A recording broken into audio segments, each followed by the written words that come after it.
warahmatullahi wabarakatuh. Waalaikumsalam warahmatullahi wabarakatuh. Singgah sebentar, terima kasih. Meminta tomat dan pepaya. Untuk semua yang telah hadir, salam hormat dari saya. Hamdan wa syukran lillah. Salatan kedua, salatan ala Rasulullah wa ala alihi wa sahbihi wa man tabi'ahu ila yaumil qiyamah. La haula wa la quwwata illa billah. Amma ba'd. Pertama-tama dan yang paling utama, marilah kita panjatkan puji syukur kehadirat Allah Subhanahu wa taala. Karena atas limpahan karunia-Nya kita masih bisa merasakan indah dan nikmat iman dan Islam. Salawat beserta salamnya semoga senantiasa tercurah dilimpahkan kepada pahlawan revolusi Islam, pengikis hadis dan guru kemusyrikan, butir-butir ukuran, penegak-penegak di dalam kebenaran, yang Habibul Fadil baginda Nabi Muhammad Sallallahu Alaihi Wasallam. Tak lupa pada big family-nya, juga para sahabatnya, dan semoga sampai kepada kita selaku umat. Amin ya Rabbal Alamin. Dewan juri yang saya hormati dan para hadirin yang dirahmati Allah. Pada kesempatan ini, saya akan membawakan pidato dengan tema ada pada kedua orang tua. Bagaimana Allah Subhanahu wa taala telah berfirman dalam Al-Qur'an surah Luqman ayat 14 yang berbunyi, A'udzu billahi minasyaitonir rajim. Bismillahirrahmanirrahim. Wa wasainal insana biwalidayhi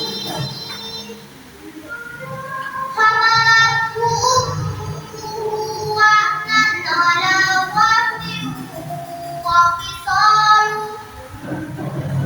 fisaluhu fi amaini an ishkur li wa liwalidayhi ilayyal masir. Shadaqallahul Azim. Yang artinya, dan kami perintahkan kepada manusia untuk selalu berbuat baik pada dua orang tua, sebagaimana ibunya telah mengandungnya dalam keadaan lemah yang bertambah-tambah dan menyapitnya sampai usia 2 tahun. Dan kata Allah, bersyukurlah kalian kepadaku dan kedua orang tuamu, hanya kepadakulah kalian akan kembali. Ayat tersebut menjelaskan kepada kita bahwa manusia diwajibkan selalu berbuat baik pada kedua orang tua, sehingga berdosa besarlah kepada seorang anak yang berani memperlakukan kedua orang tuanya dengan perlakuan yang tidak baik, seperti memarahinya, mencaci makinya, membantah segala perintahnya, memukulnya, bahkan sampai berani membunuhnya. Na'udzubillah summa na'udzubillah min dzalik. Hadirin, mari kita istighfar bersama-sama. Astaghfirullah Rabbal ya astaghfirullah minal khotoya astaghfirullah Rabbal ya astaghfirullah minal khotoya.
dengan penuh keikhlasan, kesabaran, dan perhatian. Kita dibimbing dan diasuhnya tanpa kenal lelah dan payah dengan satu harapan yang selalu dipanjatkan. Semoga kelak kita bisa menjadi waladun sholihin dan umum, karena anak adalah aset yang paling berharga bagi orang tua. Semakin banyak anak, semakin besar pula harapan orang tua untuk menggapai surganya. Dengan syarat orang tua mampu memberikan didikan dan bimbingan yang benar pada putra putrinya sehingga bisa menjadi putra putri yang soleh dan soleha. Hadirin yang dimuliakan Allah, kalau kita mau digolongkan sebagai anak yang berbakti kepada kedua orang tua, maka ada syaratnya. Mau tahu syaratnya apa? Mau. Syaratnya yaitu kita harus melaksanakan 3 M. 1. Menghormati, 2. Memuliakan, dan 3. Mendoakan. Kalau kita mau melaksanakan 3 syarat tersebut, maka insya Allah pintu surga akan terbuka lebar untuk kita, dan kebahagiaan akan senantiasa mengiringi langkah hidup kita. Karena apa? Karena ridho Allahi fi ridhal walidain wa sukhtullahi fi sukhtil walidain. Ridhonya Allah terletak pada ridhonya orang tua, dan murkanya Allah terletak pada murkanya orang tua. Sekian yang dapat saya sampaikan, para lebihnya doa juga. Sebelum saya undur diri, izinkan saya membawakan sebuah pantun bagi memancing ikan lidah. Cakep. Bila dipancing, dikala senja. Salam undur diri dari saya untuk hadirin semua.